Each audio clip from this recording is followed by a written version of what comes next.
Hello दोस्तों, कैसे हैं आप सब? तो आज हम बात करेंगे ट्विटर के बारे में।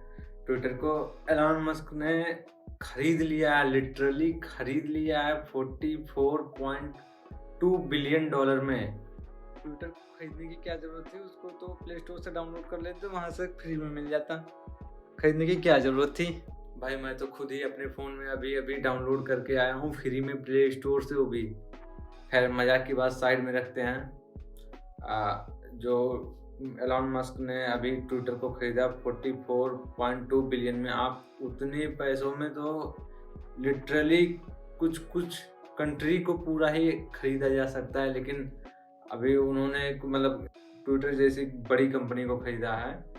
ट्विटर जो है एक सोशल मीडिया, जैसे कि फेसबुक है, इंस्टाग्राम है, यूट्यूब है, गूगल है, उसी तरह से एक ट्विटर भी है।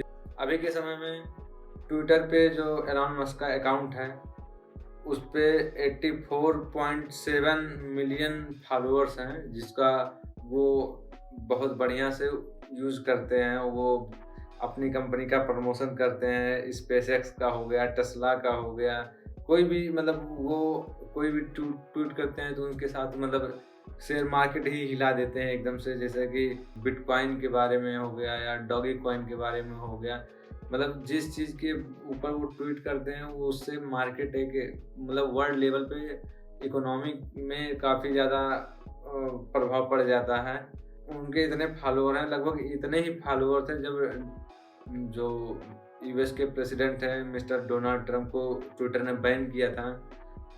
एलॉन मस्क ने ये सोचा कि कहीं उनका भी अकाउंट ना बैन हो जाए, क्योंकि वो ज़्यादातर ट्विटर पे ही एक्टिव रहते हैं। उनकी वजह से पास्ट में कुछ कंट्रोवर्सी भी हो चुकी है, तो इस वजह से वो सोचते हैं कि उनका अकाउंट वो सेफ गेम खेलने के लिए, एकदम से सेफ गेम खेलने के लिए उन्होंने सोचा कि कंपनी को पहले थोड़ा शेयर लेते हैं। ठीक है, पहले ट्विटर का 9.5% शेयर लिया था, और उसके बाद उन्होंने ट्विटर में सीधा ट्विटर कंपनी को ऑफर दे दिया कि आप 54.2 डॉलर पर शेयर के हिसाब से आप जितना है उनका, जितने शेयर्स हैं आपके, बाकी वो शेयर्स हमको दे दो। वो मतलब सीधा कंपनी को एक्वायर करने के लिए भी ट्वीट किया था। ट्वीट के ही जरिए उन्होंने बताया कि हम ट्विटर को खरीदने वाले हैं, आप इतना शेयर का प्राइस लगा दिए। जो कि था उस समय का जो शेयर का वैल्यूएशन था, उससे 38% ज़्यादा का वैल्यूएशन पे उन्होंने लगा दिया कि आप ठीक है, इतने इतने रेट पे आप हमको दे दो, अपनी कंपनी हमको दे दो। और इसके बाद अब उन्होंने अभी के समय में ट्विटर का और एलॉन मस्क का बातचीत हो गया, मतलब पैसे अकाउंट में ट्रांसफ़र करने ही वाले हैं कि अब उन्होंने पूरी की पूरी ट्विटर कंपनी को ही एक्वायर कर लिया। आज के समय में लगभग जितने भी स्मार्टफ़ोन यूज़र्स हैं, वो सारे के सारे सोशल मीडिया को यूज़ करते हैं, एक्टिव रहते हैं, चाहे वो गूगल हो गया या इंस्टाग्राम हो गया, फेसबुक हो गया, यूट्यूब हो गया, या सब के सब सोशल मीडिया के अंतर्गत आते हैं। ट्विटर एक बहुत बड़ा प्लेटफॉर्म था, मतलब प्लेटफॉर्म है, ऐसा नहीं है कि वो कहीं चला गया, मतलब प्लेटफॉर्म है। लेकिन उस पे मतलब एक होता है कि ऑथेंटिक लोग ही ज़्यादातर एक्टिव रहते थे। जैसे उस पे कि राजनेता, बिजनेसमैन, आम आदमी से लेके सब लोग उसको यूज़ करते थे, जिससे किसी भी टॉपिक पे वो लोग अपना विचार को विमर्श करते थे। मतलब एक दूसरे से विचार ये करने वाले हैं, उससे मतलब ओपिनियन ले सकते थे, अपना ओपिनियन लोग दे सकते थे। मतलब एक था। तो हाल ही में मतलब जैसे कि कुछ अकाउंट्स को ट्विटर ने बैन करना, जैसे ऑटो बोट्स होते हैं जो ऑटोमेटिक ट्वीट्स करते रहते हैं, ऐसे अकाउंट्स को उन्होंने बैन करना शुरू, मास बैन करना शुरू किया था, ताकि कोई अफवाह फैलने वाली मतलब न्यूज़ भी जो रहती हैं उनको कंट्रोल किया जा सके। तो ऐसे में पिछले साल अभी इंडियन गवर्नमेंट का ट्विटर के साथ थोड़ा कंट्रोवर्सी भी हो गया था कि जो इंडिया में ट्विटर का मतलब इंडियन रेगुलेशन के हिसाब से ये नया रूल्स जो आए थे, उनके हिसाब से ये ट्विटर को इंडिया में वर्क करना पड़ेगा।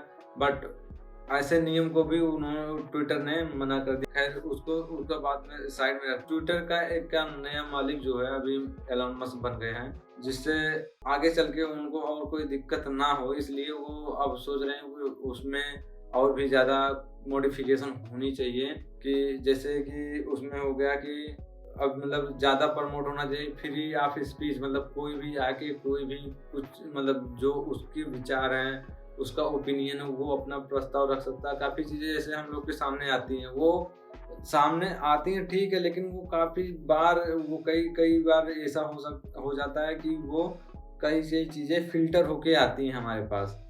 तो ऐसे में फ़िल्टर होके आती हैं तो कुछ-कुछ चीज़ें हम लोगों के पास पहुँच नहीं पाती, या मतलब कुछ चीज़ों को ऐसा दबा दिया जाता है कि उनको उनके बारे में दुनिया को पता ही नहीं चलता।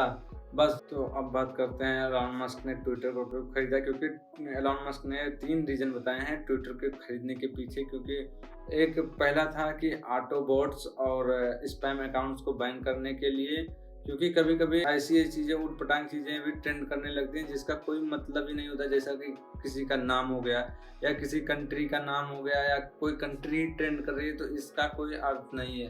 तो इस चीज़ के लिए उन्होंने पहला रीज़न ये बताया, और दूसरा रीज़न ये बताया कि उसका जो एल्गोरिदम है, मतलब जैसे कि हर कंपनियाँ हैं उसको मतलब जो ट्विटर का एल्गोरिदम है उसको ओपन सोर्स करने के लिए ओपन सोर्स करेंगे। जैसे कि हर कंपनी का एक एल्गोरिदम हो जाए, वो फेसबुक हो गई, इंस्टाग्राम हो गया, या यूट्यूब हो गया, या गूगल हो गया, ये सब का एक एल्गोरिदम होता है। ये उसी सिस्टम पे काम करते हैं। मतलब कोई भी चीज़ आप जैसे कि आप टाइप कर रहे हो, गूगल पे सर्च कर रहे हो, तो उससे रिलेटेड कोई ना कोई चीज़ आ जाती है सामने कि आप ये चीज़ टाइप कर रहे हो, तो इससे में भी ये हो सकता है आपका सर्च, आप शायद इस चीज़ को सर्च करने जा रहे हो।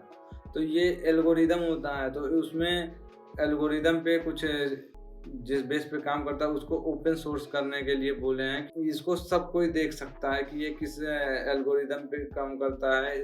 जैसे कि एल्गोरिदम जो होता है वो एआई काम करती है। जैसे कि कोई शब्द हो गया, मतलब कोई वर्ड ऐसा आप लिख रहे हो जिसको वो ऑटोमेटिकली बैन कर देगी, या कुछ वर्ड होते हैं उनको बोल दिया तो वो ऑटोमेटिकली बैन कर देगा कि वो दिखाएगा नहीं। तो जैसा होता है कि आपने कोई वर्ड टाइप करके लिखा, तो उसमें आपको अगर बैन कर दिया गया तो उसमें सिर्फ इशू में लिख के आएगा कि प्राइवेसी पॉलिसी को आपने मतलब ब्रेक किया है, तो इसलिए आपका अकाउंट ब्लॉक किया गया है या बैन किया गया है।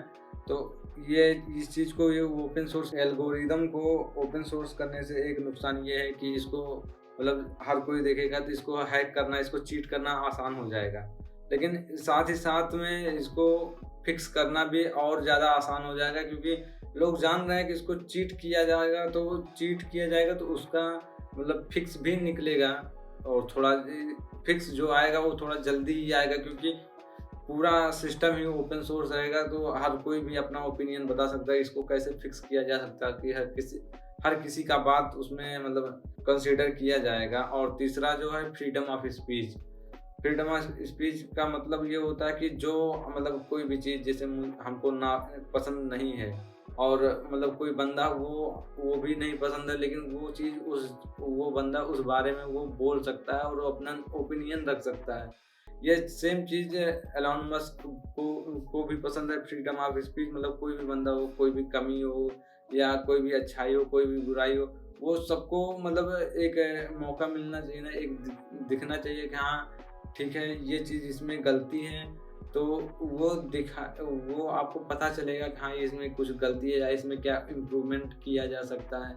और ये चीज़ एलन मस्क भी मतलब फ्रीडम ऑफ स्पीच को प्रमोट करते हैं। फ्रीडम ऑफ स्पीच को मिस्टर डोनाल्ड ट्रंप भी प्रमोट करते थे, जिनके कारण वो मतलब उनका अकाउंट बैन हुआ था। तो इसलिए उन्होंने सोचा कि एक सेफ जोन में रहते हैं, कभी ऐसा ना हो कि ट्विटर एलन मस्क के भी अकाउंट को बैन कर दे, क्योंकि पास्ट में उनके साथ कंट्रोवर्सी हो चुकी है, मतलब कई बार हो चुका उनका कंट्रोवर्सी। सो इसीलिए उन्होंने सोचा कि ट्विटर को ही एक्वायर कर लेते हैं ताकि बैन होने का कोई चांस ही ना रहे, क्योंकि कंपनी हमारी।